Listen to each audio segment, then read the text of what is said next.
Hoću da vam podelim 5 razloga zašto volim Kragujevac. I broj 1, naravno, su šumarice, ključe Kragujevca. Imamo tu čast da živimo pored njih. Možemo svaki dan da šetamo sa Hanom u kolicima i družimo se sa drugim mamama i penzionerima.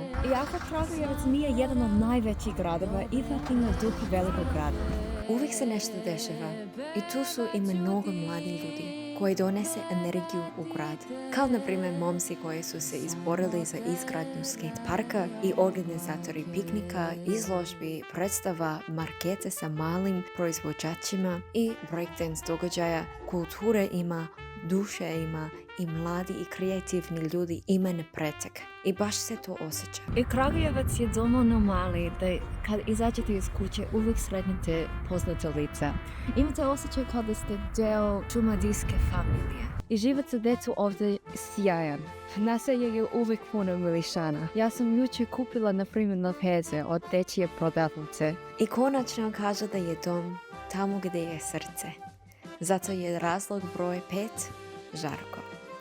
Da nije bio Kragujevca, ne bi upoznala svog muža.